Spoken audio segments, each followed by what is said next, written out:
The Committee on State and Local Government will come to order. It is Thursday, March 6, 2025. The time is 12:37. The first item on the agenda is Senate File 1581, Senator Pappas. Welcome, Senator Pappas. Please state your name for the record, and you may begin. Thank you. And a quorum is present. Thank you. Thank you, Mr. Chairman. I have the A2 Authors Amendment, which I would appreciate if the committee would put on the bill, then we can just work from there. Oh, all right, Senator Pappas. Senator Pappas moves the I can't move it. Senator McQuaid moves the A2 amendment. All those in favor say aye. Aye. All those opposed say no. The A2 amendment is adopted.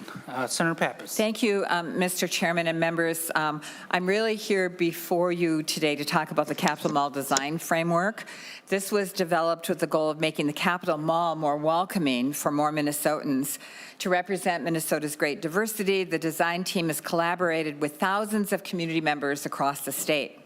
Stakeholders and community work together to reimagine a Capitol Mall that has increased shade and human comfort. A renovated Upper Mall connects people to their capital, preserves key sight lines, activates the space year-round, and grows a more resilient urban canopy. So last year, we appropriated $5 million to begin the work of the Capitol Mall redevelopment, and thus far in Phase 1, 188 trees were planted. And then there was work done toward the commemorative circle, linking commemorative works in the lower mall by constructing the tribal flag plaza. And the intention is to also add benches and more trees. Unfortunately, through some kind of error, the deadline was set too soon, and they weren't able to get the money out the door quickly enough. So what this is doing is extending the deadline so the $5 million would be available until June 30th, 2026. And Mr. Chairman, to talk a little bit more about the project and the work that's been done, I have with me Mr. Eric Cederleaf-Dahl, the Executive Secretary of the Capitol Area Architectural and Planning Board. All right, thank you. Welcome to the committee. Please state your name for the record, and you may begin. Thank you. I'm Eric Cederleaf-Dahl, Executive Secretary of the Capitol Area Architectural and Planning Board. Good afternoon, Chair and members of the committee. Today I'm going to update you on a project the CAP Board completed in 2024, and we're working to continue to implement going forward. I'll be brief. The Capitol area is a celebrated piece of Minnesota's heritage that represents the state's past and inspires the authors of its future. The Capitol Mall Design Framework was a statewide process, as Senator Pappas mentioned, led by CAP Board to develop a long-term vision for the future of the Capitol Mall. It is the result of an extensive planning process completed in 2024, which engaged community partners, government agencies, legislators, and Minnesotans from across the state to reimagine a mall that is more welcoming to more Minnesotans and is cohesive and well-connected to its context. Cass Gilbert's vision for the Minnesota State Capitol and grounds looked to create a canvas for civic life, to create a ceremonial landmark with spaces that can accommodate gatherings of different sizes and create physical connections between the Capitol grounds and nearby neighborhoods. The Capitol Mall is known as Minnesota's front yard, a place where people come for all types of occasions, large and small, to enjoy the landscape.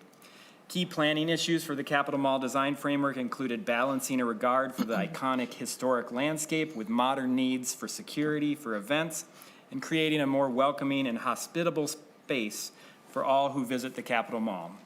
We, CAP Board, Minnesota Historical Society, Department of Administration, the City of St. Paul, legislative and executive partners are past planning now, as Senator Pappas mentioned, and need help to continue to implement a great vision that makes the mall more comfortable, safe, accessible, and lively. So in Phase 1, here's we completed, as Senator Pappas mentioned, increasing tree canopy campus-wide as well as accessibility campus-wide, especially for the upper mall. The CAP Board approved that in May 2024. The Department of Administration implemented Phase 1. They planted approximately 180 trees in the upper mall and lower malls and across the Capitol campus, conducted work on Lot C, which is the lot at University and Rice, constructing a parking lot, tunnel entrance, landscaping, and worked on the first portion of the commemorative circle in the lower mall, the Tribal Flag Plaza. CAP Board approved other portions of Phase 1s that we were unable to complete by December 31st, 2024 due to the deadline being too tight given supplier, contracting, weather issues, and we were unable to spend the entire $5 million. CAP Board requests an extension so we can finish Phase 1. And here's just a graphic of the full vision of the approved capital mall design framework, as well as the website where you can click and see more specific pictures that take it to the human scale. Here's an example of a picture from the upper mall with a tree-lined sidewalk showing a more human scale in the summer, and then just like our snowstorm yesterday in the winter. Beautiful. And with that, thank you all. Thank you, Mr. Dahl. Any comments, additional comments for you, Senator Pappas? Thank you, Mr. Chairman. I appreciate you giving me this hearing because we need to fast track this bill to make sure that we extend the deadline so that the work can continue into the spring and we wouldn't have to wait until a new fiscal year. All right, thank you, Senator Pappas. Members of the committee, any questions or comments? Senator Swedzinski? Thanks for all this work. I do have a couple questions that are more philosophical or grand scheme of things, money's no object, pie in the sky type questions, if that's okay. Thank you, Mr. Chair. I was here last summer, Sunday at like 4:30, giving a tour just for fun. And I ran into an elderly couple, and the Capitol was closed, and she had to use a restroom, and my heart was breaking for her. And so in the grand scheme of things, is there any plan to provide for, and I understand all the pros and cons, but to have public restrooms, I mean, you mentioned the word comfort, human comfort or something like that, and that's kind of a big deal with respect to human comfort. So if you could answer that question.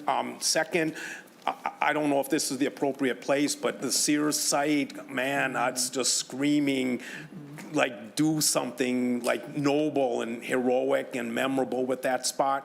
And then thirdly, the U.S. ward, let's get that in a more prominent location so more young people can learn a little bit about the history of World War II and the role Minnesota played in it. I just always bum out when it's kind of like feels like it's an afterthought after you've toured all the other monuments out there, that there's this last one that, you know, and I think it has a, for all the veterans and or, you know, people that served in World War II, to have it be in such a, and most people don't even know it's there, I think. And anyways, so those three questions, the bathroom facilities, the Sears site, thank you for all the work, and the U.S. ward. But again, I don't even know if this is within your realm and your knowledge base, but I just thank you. And sorry, Mr. Chair.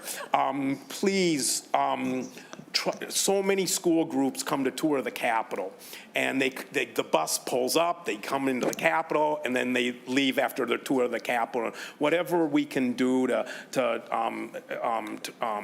let our citizens know there's another wonderful piece of the Capitol complex called the grounds, with all these amazing memorials, and you know, the suffragette memorial and the promise of youth and all the great wars that we've been participants in, and the Lindbergh Memorial. I mean, just it's civil rights on and on. And so anyway, sorry if my enthusiasm for your work gets in the way of you wanting to answer the questions. So that's my questions and my comments. Thank you, Mr. Chair.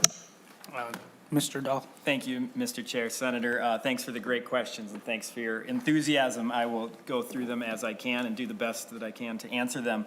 As far as contemplating bathrooms as part of the Capitol Mall design framework, the board and we heard through the community, the statewide outreach, that is something that we should consider. We're continuing to discuss that with our partners here at the state. And as far as phase one, that isn't contemplated for the phase one dollars, but it is something that we'd like to figure out an option for in the future. But it hasn't really been determined where and how that could work. And I think we really would need to work with Capitol Security and our partners at Department of Administration to figure out how to do that so that it can work. That's kind of clearest I have on that right now. But it definitely was something the board discussed, as well as something we heard from the community loud and clear. As far as the Sears site, Cap Board staff continue to have conversations with the ownership team there, but I can't give any further updates on that at this time. But we continue to meet with them regularly and are excited about helping make that You can talk about the framework, what it requires of the Sears site.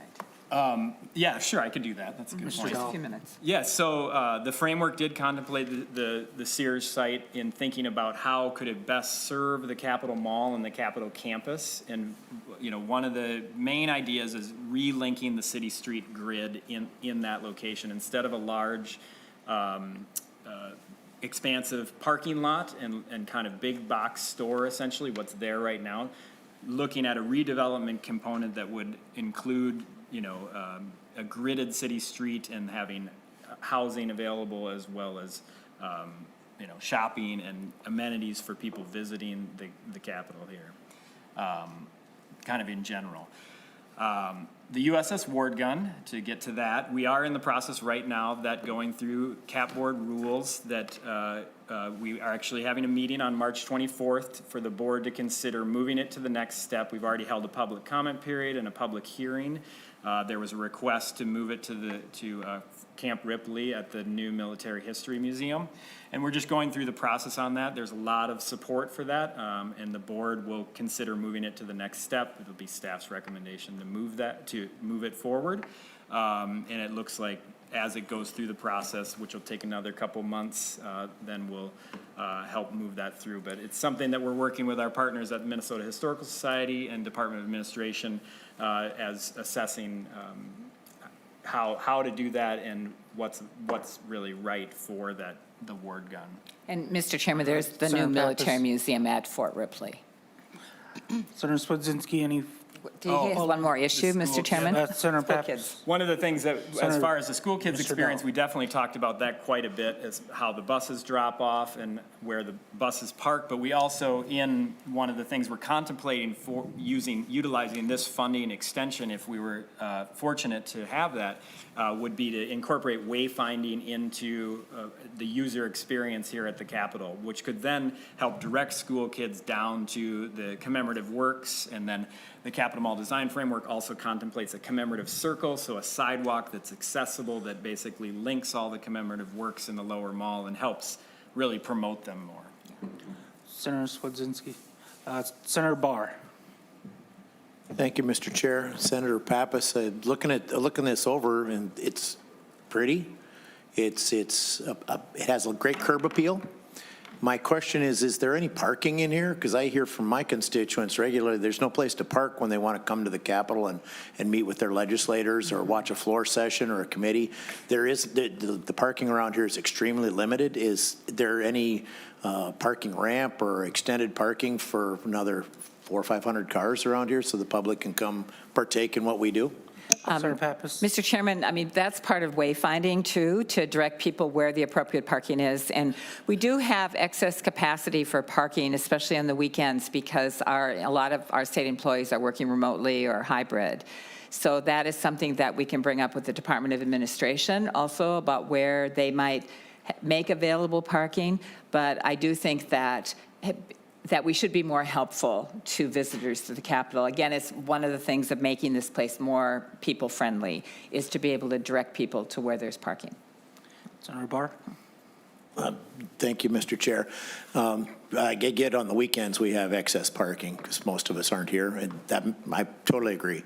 But During the week, right. during the week when they come to actually address the legislature while we're in session, there's an extreme shortage of parking here. So I'm hoping that's in the plan someplace that, you know, we can add spaces so the citizens can actually address the citizen legislature. Any further questions or comments from members? Okay, all right. With that, Senator Gustafson moves that Senate File 1581 is recommended to pass and re-referred to Finance. As amended. As amended. All those in favor say aye. Aye. All those opposed say no. The motion prevails. Senate File 1581 is recommended to pass and re-referred to Finance. Thank you, Senator very much, Pappas. Mr. Chairman, and thank you for the lively discussion, members. Thank you. Next up, you have, Senator Pappas, you have another bill for us?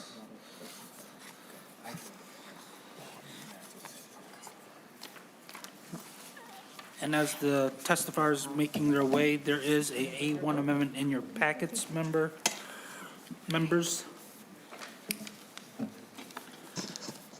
Senator Pappas, to your bill, Senate File 1751.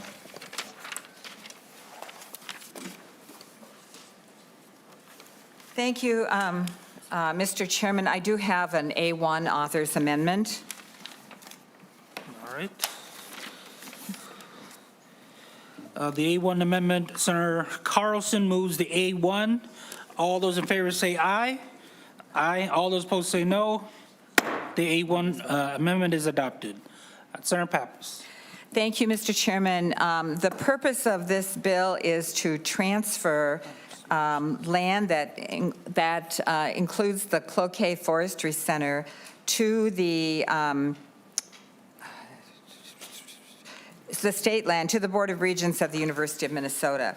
In the course of the university's ongoing communication with Minnesota's tribal communities, returning ownership of the Cloquet Forestry land ultimately to the Fond du Lac Band of Lake Superior, Chippewa was identified as a priority. The 3,400 acres comprising the Cloquet Forestry Center are located entirely within the boundaries of the Fond du Lac Reservation. Much of the 3,400 acres of land that comprise the CFC was acquired by the university over 100 years ago from the Department of the Interior at a small fraction of the appraised value at the time. In addition to advancing community interests, the ongoing relationship between the university and the Fond du Lac Band will continue to advance forestry research. And with that, Mr. Chairman, that's just some introductory remarks, and I'd like to turn it over next to my witnesses, who will go into more detail. All right, thank you, Senator Pappas. Our first set testifier, I have listed here Mr. Bruce Savage. Mr. Yeah, Savage, good would you afternoon, like- folks. state My your name's name? Bruce Savage. I'm the chairman for the Fond du Lac Band. The university and the Fond du Lac Band have reached an agreement in principle to be executed upon closing of the transfer of the Cloquet Forestry Center property from the university to the band. That allows the university to continue operations on the Cloquet Forestry Center property after the transfer in close collaboration with the band. Specifically, the university will continue to maintain the Cloquet Forestry Center grounds for research, education, outreach purposes that are consistent with the university's mission and in cooperation with the band. The university research projects on the Cloquet Forestry Center property will continue in accordance with the guidelines and procedures established by the university and the band that are in place today. The university will not be required to pay rent under this agreement. This agreement has a 7-year term and will automatically continue thereafter unless one of the parties gives at least a 6 years notice of its desire to terminate. Thank you, Mr. Savage. Next up, we have Roberts Davis. Ms. Roberts Davis, please state your name for the record, and you may proceed. Thank you. First, thank you, Chair Pappas, for bringing forward this important legislation. Chair Zhang and members, for the record, I'm Alice Roberts Davis. I'm Vice President for University Services at the University of Minnesota. And as Senator Pappas said, returning ownership of the Cloquet Forestry Center to the Fond du Lac Band of Lake Superior, Chippewa is a priority for the University of Minnesota and our tribal communities. As the university looked into effectuating this transfer, our real estate team determined that there are a number of parcels, about 400 acres total, within the Forestry Center, whose title is still held by the state of Minnesota rather than the regents of the University of Minnesota. This makes returning ownership of the land to the Fond du Lac Band more complicated, but it's still possible with this legislation. Essentially, by transferring ownership of these parcels from the state to the university, so the university can then transfer the Forestry Center in its entirety to the Fond du Lac Band. Specifically, Section 1 of the bill authorizes the Department of Administration to execute a title transfer of the parcels to the university in order for the university to then transfer the title to the Forestry Center in total. Those state-held parcels account for 400 acres, or just about 12% of the center's 3,400 total acres. The university has worked closely with the state on the language in this proposal, including the Debt Management Office at MMB, our partners at the Department of Administration, and the Attorney General's Office.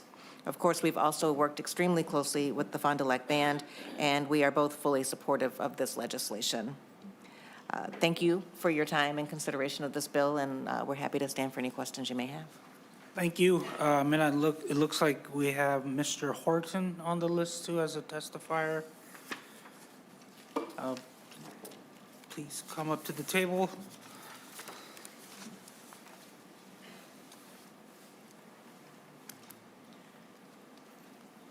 Please state your name for the record, and you may begin with your testimony.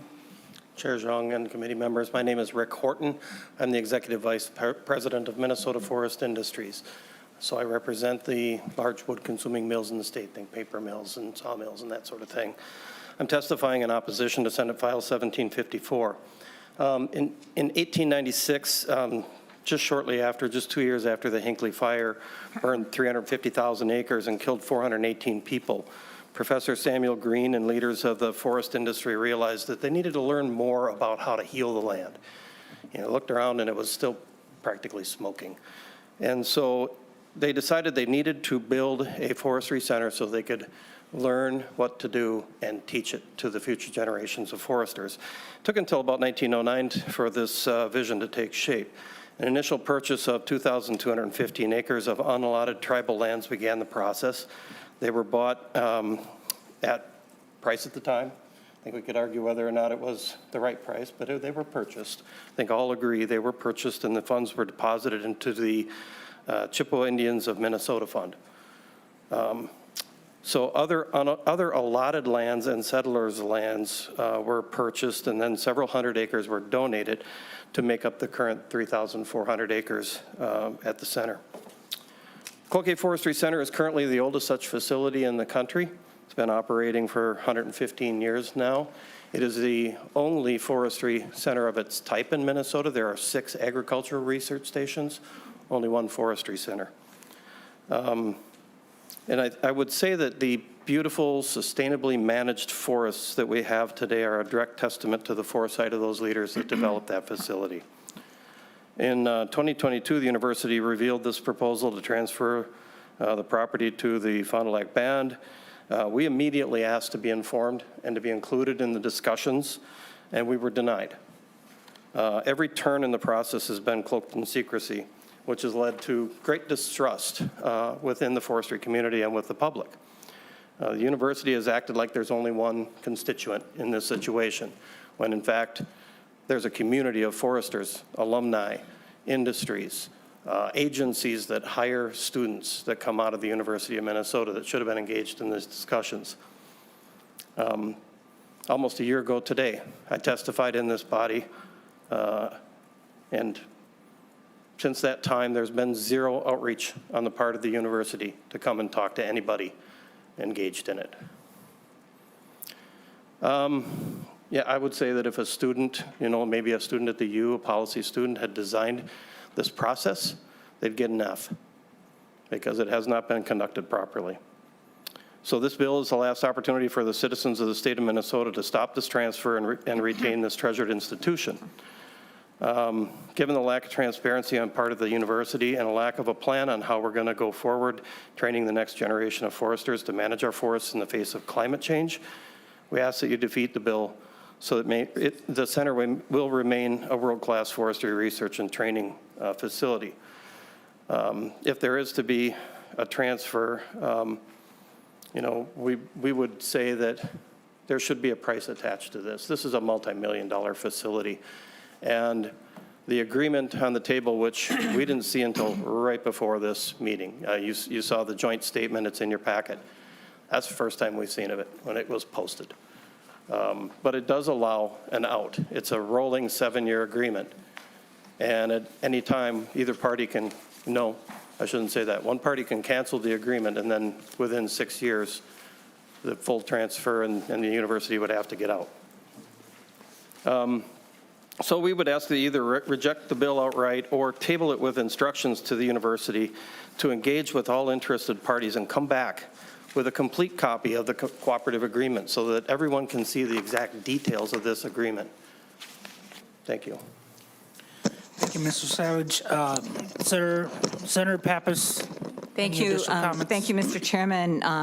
I was not aware until recently that the forestry industries and Mr. Horton had a problem with this bill. We did have it in last year. We had it under discussion last year, so we had plenty of time that he and I could have had this conversation. I might have been able to help facilitate something with the university. I did ask the university and the band to please come up with a statement, and Chair Savage did read that statement. That is the intention, the full intention is to continue the operation of the Forestry Center currently as it is, to continue the excellent research that they're doing for the to maintain the forest. As you could see from the previous bill, I'm a big tree person, so I do think that it's really important that we do that. You've seen the statement, Mr. Horton, and I would ask members, this does have to go to the Capital Investment Committee for the defeasance, and I would ask members to please forward it there, and we can continue having conversations and make sure that we get this agreement more ironclad as you requested. Members, any questions or comments? Senator, Mr. Chair, sorry. Go ahead. my first question, Mr. Chair, is for you or maybe for staff, a process question. Is the Capital Investment Committee its final stop? Because I do think it would make a lot of sense for this bill to be seen in the Environment Committee as well. As the Environment lead, everything the forest industry does touches the Environment Committee, and I do think there should be a discussion in that committee as well. So that's what I'm trying to find out, is will there be an opportunity for the Environment Committee to hear this bill? Senator Icorn, as of right now, I don't know of any requests from the chair of the Environment Committee, but we do intend on sending it to the Capital Investment Committee. Any other questions, Senator Icorn? So capital investment's going to be its final destination then? Yes. Okay. Members, With that, then I do have Senator a couple, Icorn. I do have a couple other questions, Mr. Chair. Senator Pappas, this is in Senator Rarick's district, and as far as I understand, this bill is quite controversial, actually, with Senator Rarick and a lot of folks from his district. It's too bad Senator Rarick isn't here to be part of the discussion today, but have you had conversations with Senator Rarick, and has some of his constituents reached out to you? Because my understanding is, again, some of his local elected officials are extremely opposed to this, and I do have a lot of concerns about it, and that's why I would like to see this in environment also. But if you could speak to that.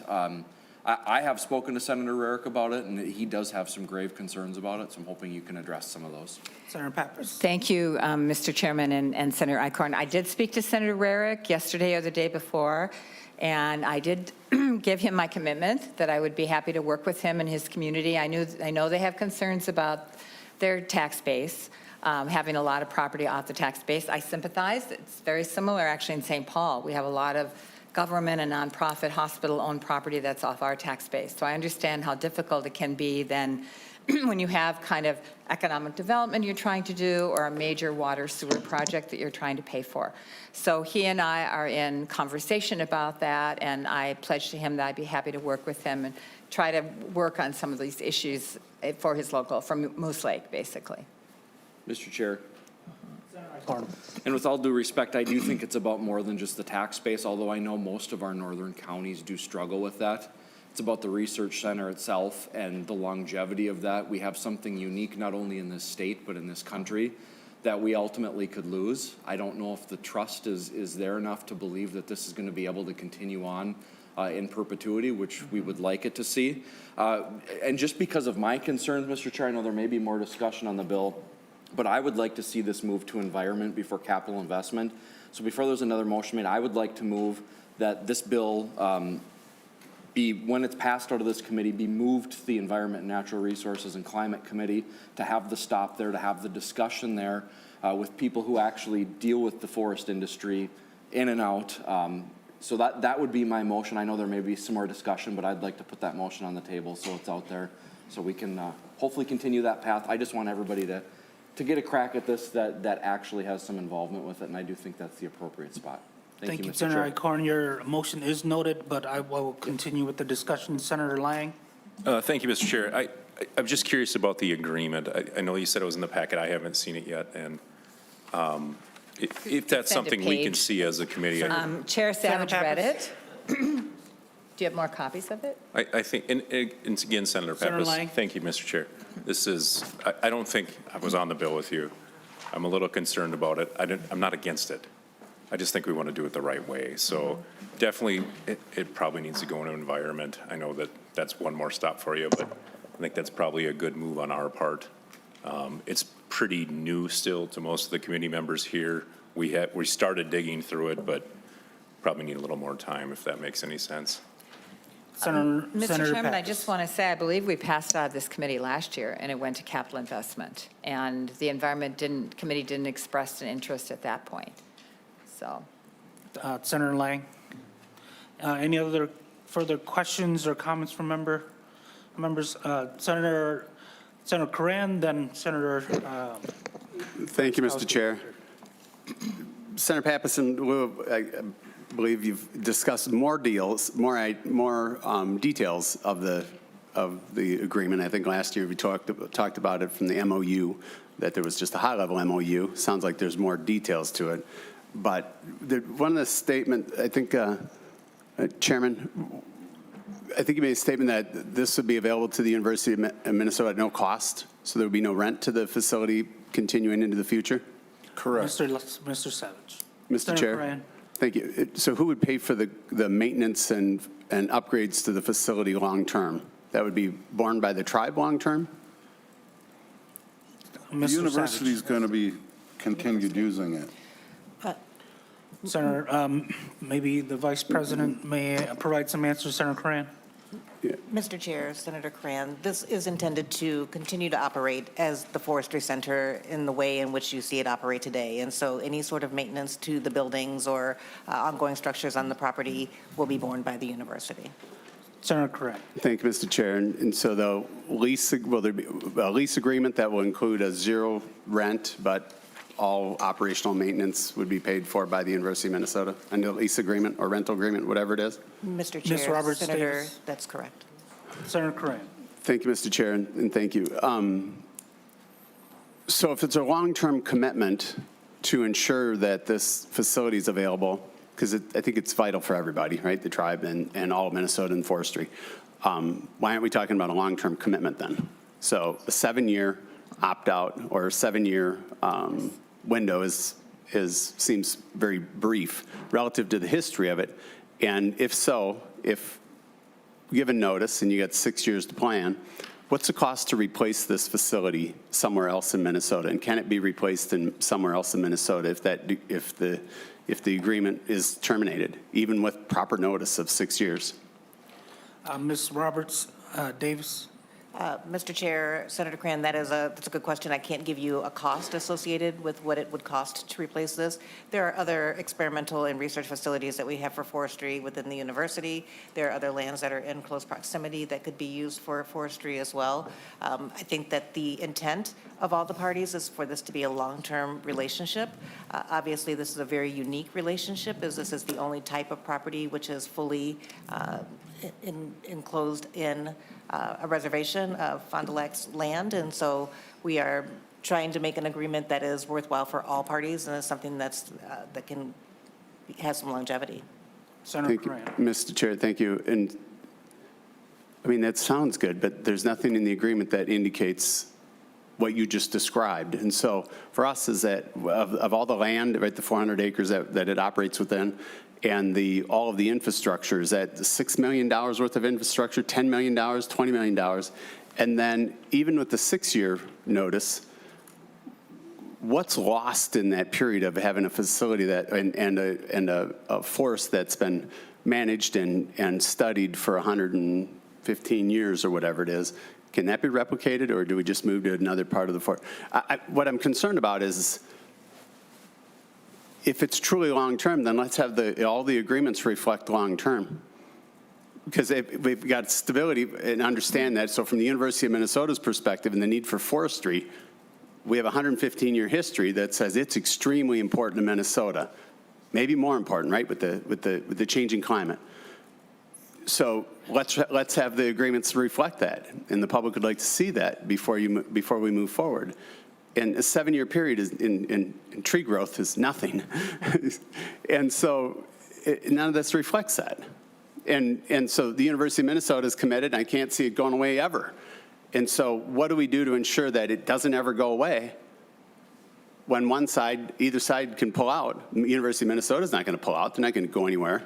We have other research facilities, but if they were meeting the need, we wouldn't have this one. We would have divested of it a long time ago.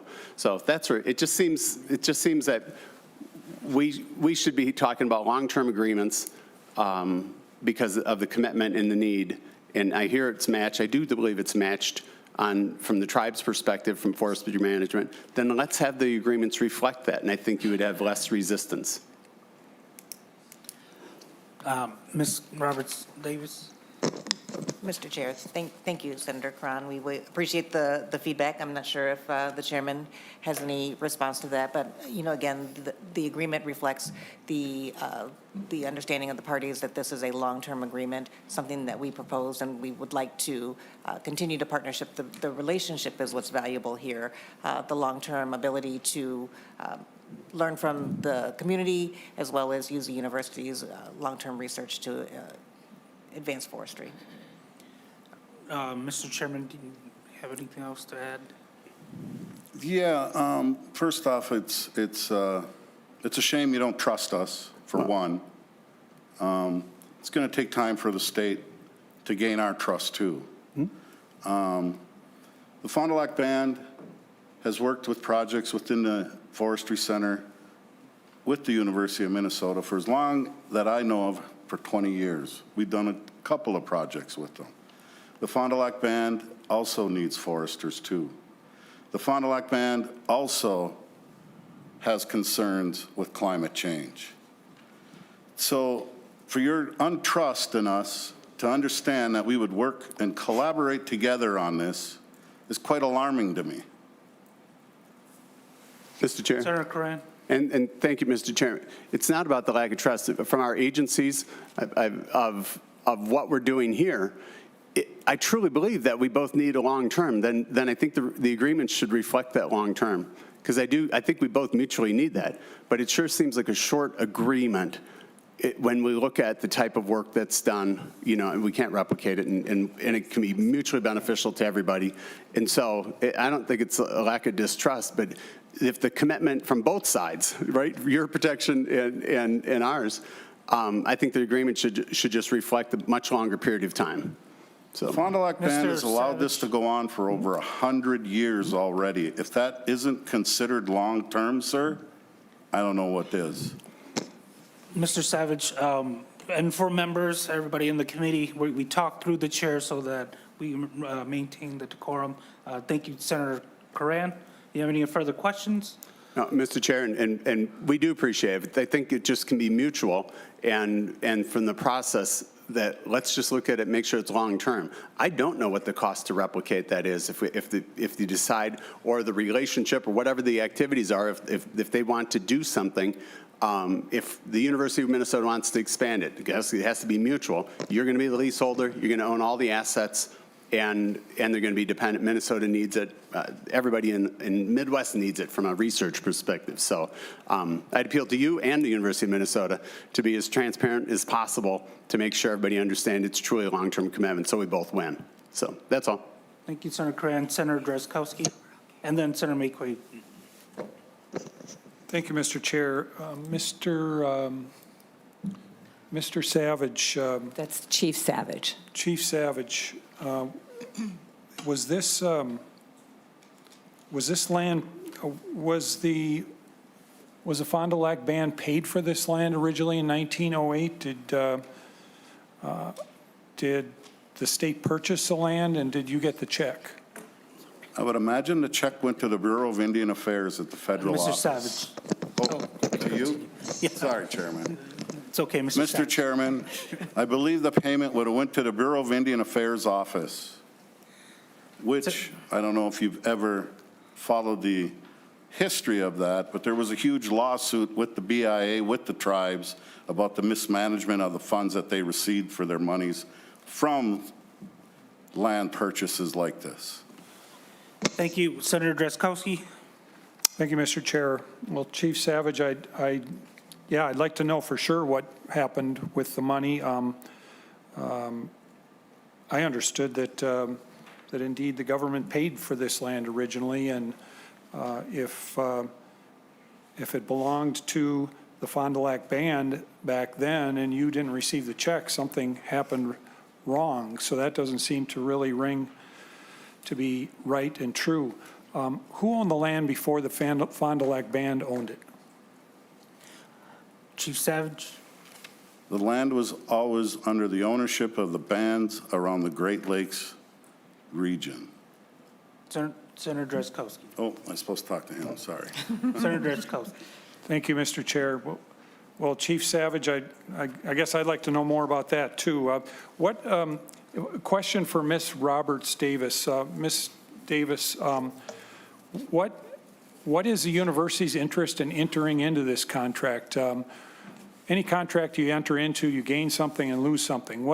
Can you enumerate the gains for us, for the university and the people of Minnesota, and then also enumerate the losses? Ms. Roberts Davis. Mr. Chair, Senator, we believe this is the right thing to do for the state of Minnesota. It's something that we've been in ongoing long-term conversations with all tribal nations about the importance of returning the Cloquet Forestry Center to the Fond du Lac Band. We've had very productive conversations about this. There is an important research and education component to the Cloquet Forestry Center that we believe will be strengthened by returning the land to the band, and we believe that their long-term understanding of the forest there will only be beneficial to the university, to our students, and to all Minnesotans. Senator Drazkowski. Any further questions? I didn't get an answer, Mr. Chair. I'm wondering, Ms. Davis, what does the university gain from this, and what do they lose? Ms. Roberts Davis. Mr. Chair, I believe that we gain the ability to work more closely with the original owners of the land who can tell us all of the history and help us with improving our research and education around forestry. I don't know that there is a loss to the university or to the state by strengthening that partnership and understanding and learning from the Native Americans who live on that land. Senator Drazkowski. So, Mr. Chair, Ms. Davis, are you inferring that you don't have a good relationship with them now? Mr. Roberts Chair, Davis. Senator, I don't know why you understood that. No, I did not infer that we don't have a good relationship with them now. What I'm saying is that by returning the land to them, we can have better understanding, partnership, education sharing, and the land will be in the original owners of the land, which is important.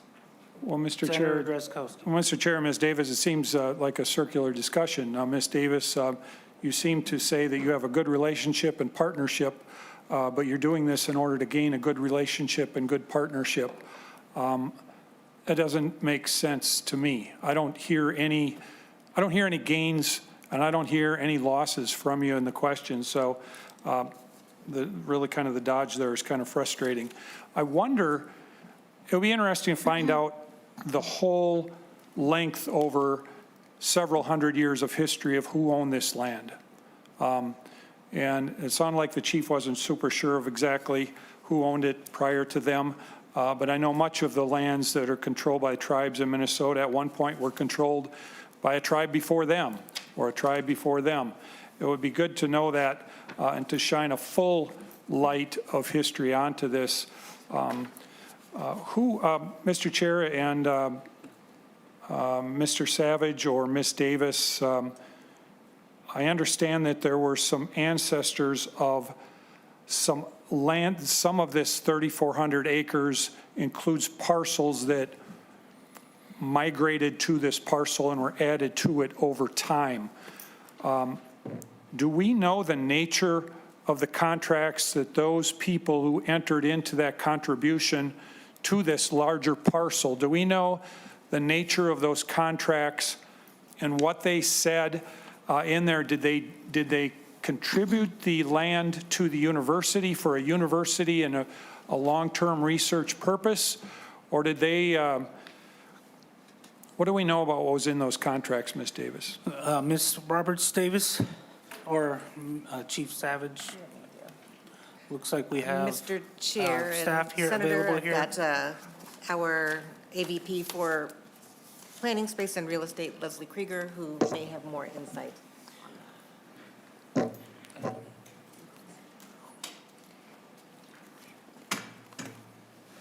Mr. Chairman, I Pappas. gave my copy of the agreement, and I thought it was going to be Xeroxed for the members.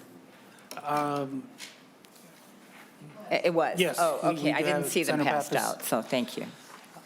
Thank you, ma'am. Please state your name for the record, and you may Good afternoon, Chair. My name is Leslie Krieger, and I'm the Assistant Vice President for Planning, Space, and Real Estate at the University of Minnesota. Senator Drazkowski. Thank you, Mr. Chair. Thank you, Ms. Krieger. Can you tell us about how this large parcel, kind of the nature of what it has been over time since 1908? Originally, how large was it? How many parcels have been added to it in aggregate since? Can you start with that? Chair Zhang, members of the committee. I do not pretend to be an expert in Native American law or how the treaties that were associated with the Fond du Lac Band the reservation being established. So I can just speak to the university's records related to how we acquired the property.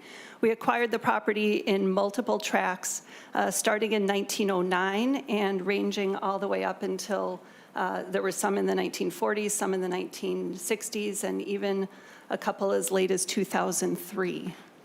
All of this land, as previously noted, is within the Fond du Lac Band reservation.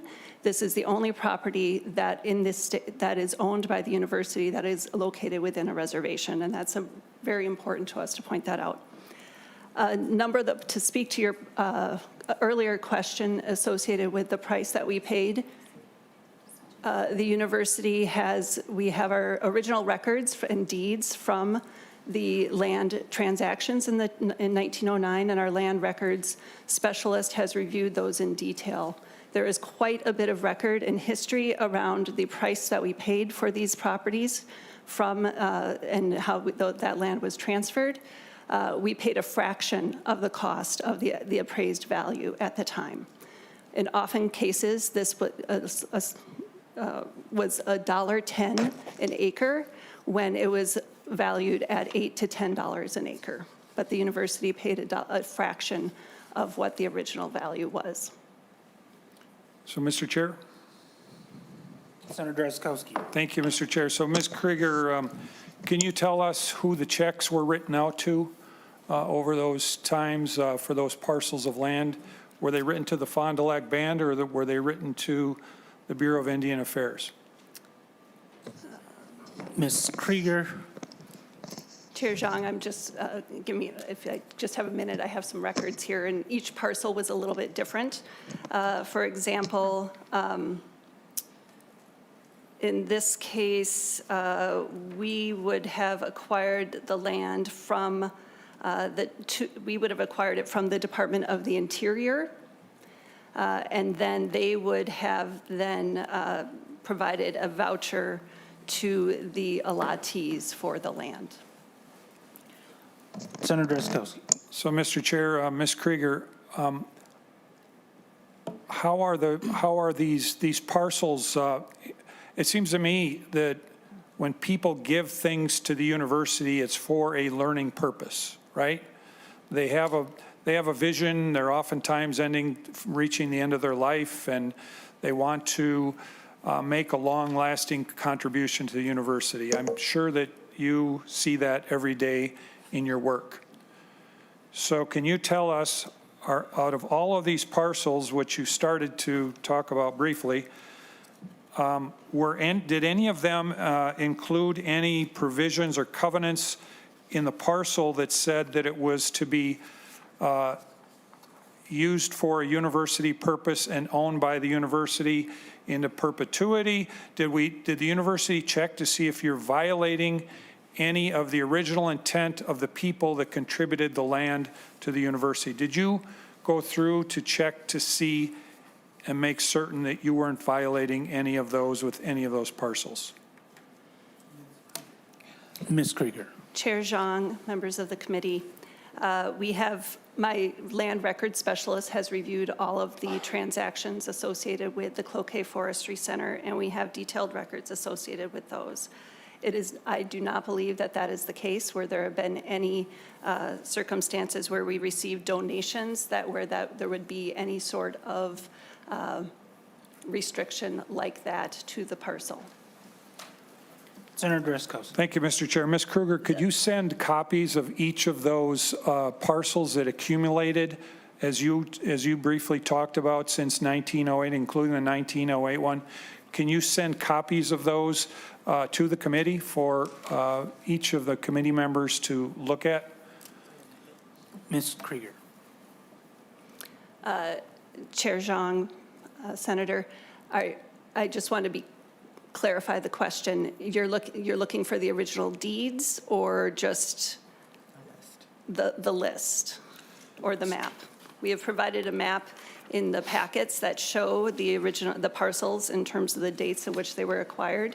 We do have the original deeds, and if that is a request of the committee, we could send those. But many of them are written, were in 1909, 1910, and they are difficult to read, but they are legible, and we would be happy to provide those to the committee. Senator Drazkowski. Thank you, Mr. Chair. Ms. Kruger, yes, we'd like copies of the deeds, or I would, if you could send those to the committee, along with the full list of parcels that comprise the 34 acres. That, I think, would be helpful for us. And so with that, Mr. Chair, I think that's all I have for questions today. I still don't know why the university wants to give away this parcel that it appears that the university has paid for. And Ms. Kruger, could you also send any of the financial statements that shows who the payee was on the check for each of those parcels? When you send those deeds, a copy of the check or a ledger that shows who the payee was and where the checks were sent, I think that would be helpful to the committee as well.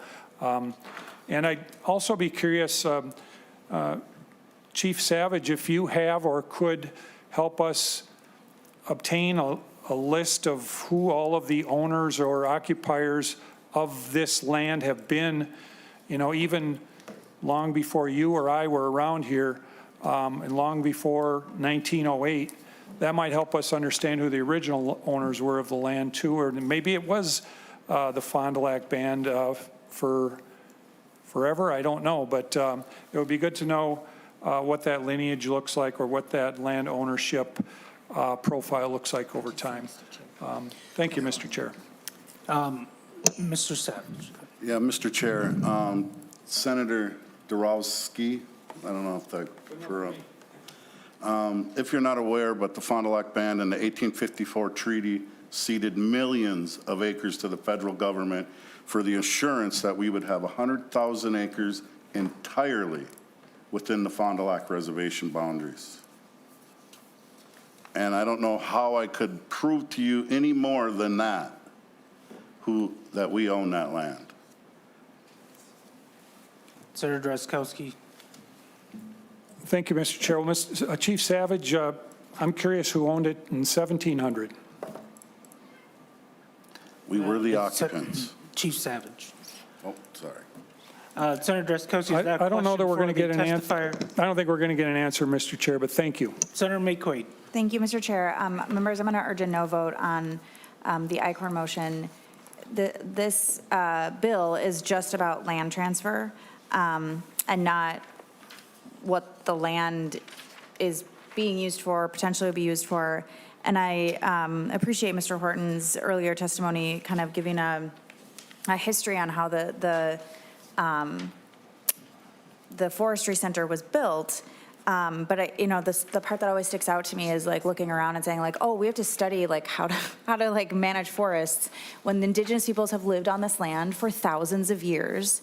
And part of the reason, Senator Drazkowski, I think you're having a hard time getting an answer to your question is that like the concept of ownership, and Chief Savage, please correct me if I'm stating Indigenous history incorrectly, is not how we think of it today. It's not like you own this parcel and I will sell you this parcel. It was the land is part of us and should be stewarded and cared for, intended to, like it is part of our family.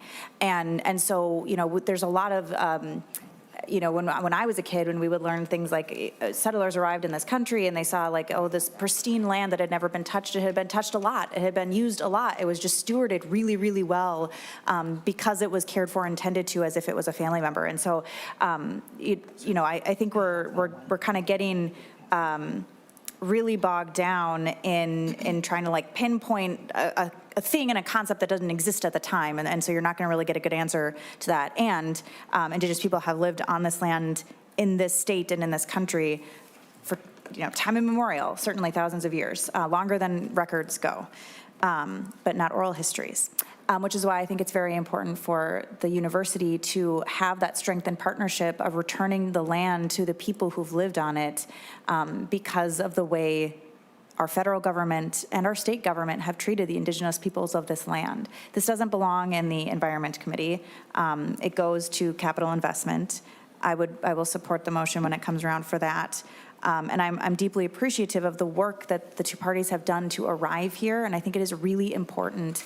It is a model and demonstration for how it can be in other states, and it is a small step forward for rebuilding the trust that is rightfully lost between the indigenous nations and this state and our federal government. And so I'm really, really grateful for that work because we're not doing that right here, but you are. So I'm really grateful to the University of Minnesota for doing that, and I hope that I hope that is received by you, Chief Savage. That there are people on this committee that are very grateful for the work that is being done because the broken trust is understandable and deserved. So thank you very much for all of your work.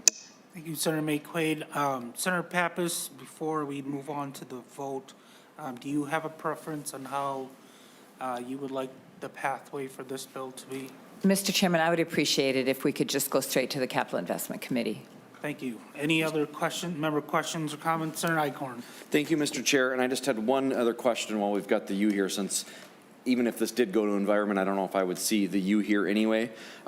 Is it typically the practice of the university to pay for maintenance on properties they don't own? Ms. Roberts-Davis or Ms. Krieger? Chair Zhang, members of the committee, when we enter into a lease, oftentimes our leases, we do pay for many leases, and commercial real estate are triple net leases in which you do pay maintenance. You have a maintenance responsibility as part of that lease payment. This is a no rent situation. We would be still retaining some of the revenues that would be received as part of the management of the property, and then we would use those revenues to actually fund the operations of the property, just as we do today. Senator Eichhorn. And I don't have another question, Mr. Chair, but I will just say that, what I see here looks, I don't see a contract. I see some intent of what they would like to do. I hope that is the case when they come down to it. But as far as the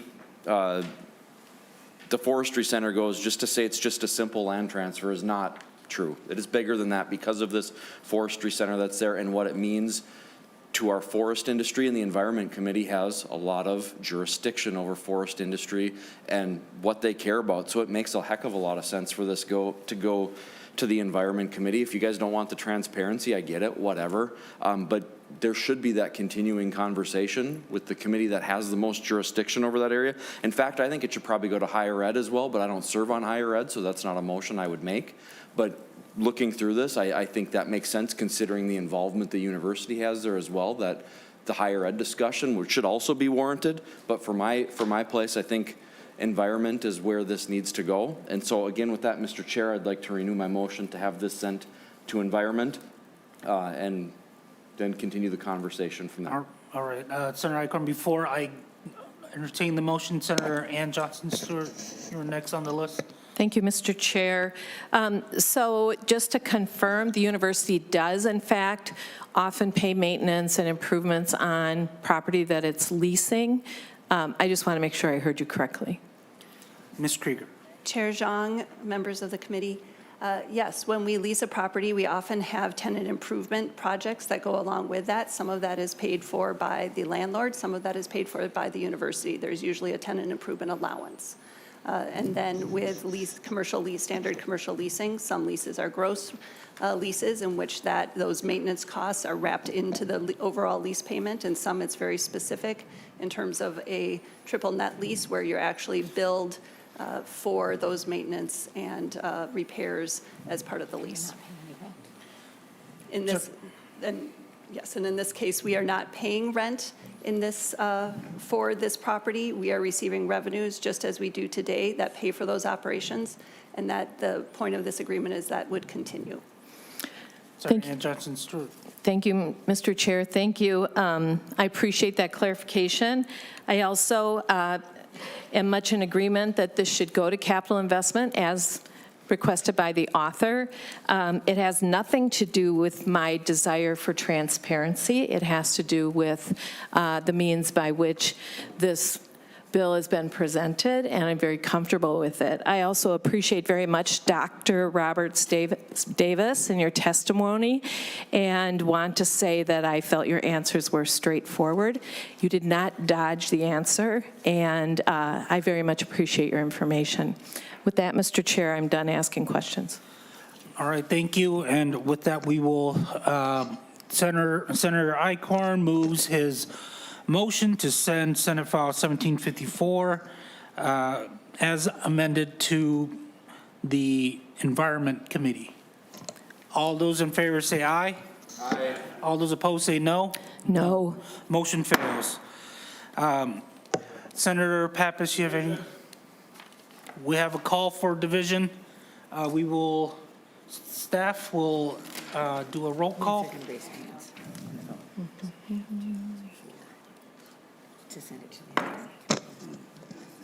Oh, sorry. Members, all the ayes, please raise your hand so staff can make a count.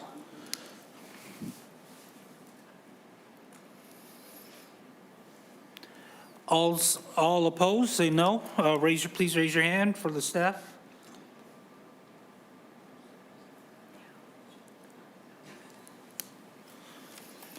There being 5 ayes and 7 noes, the motion fails. With that, Senator Pappas, do you have any further questions or comments? No, thank you, Mr. Chairman, and I just wanted to say that I will certainly continue having conversations with the forestry industries if they would like to speak with me, as well as with Senator Rarick. All right, Senator Carlson moves that Senate File 1754, as amended, be recommended to pass and re-referred to Capital Investment Committee. Mr. Chair, could we get a roll call on that, please? Certainly. Senator Barr calls a roll call. Staff will take the roll. Chair Zhang? Aye. Vice Chair Gustafson? Aye. Vice Chair McQuaid? Aye. Lead Lang? No. Senator Barr? No. Senator Carlson? Aye. Senator Swedzinski? Aye. Senator Jaskowski? No. Senator Eichhorn? No. Senator Fateh? Aye. Senator Johnson Stewart? Aye. Senator Corian? No. Mr. Chair, there are 7 ayes and 5 noes. There being 7 ayes and 5 noes, the motion fails. Senator Pappas, Senate File 1754, as amended, is passed and referred to the Capital Investment Committee. Thank you. Thank you. Next, we have Senate File. We are doing that. Senate File 1108 for the City of Stewart, the 2023 aid penalty bill. This is just a bill to be moved over to the Tax Committee. And Senator Swedzinski moves that Senate File 1108 be re-referred to taxes without recommendation. All in favor say aye. Aye. Aye. All those opposed say no. The motion prevails. Senate File 1108 is re-referred to Committee on Taxes without recommendation. And thank you. With that, the committee is adjourned.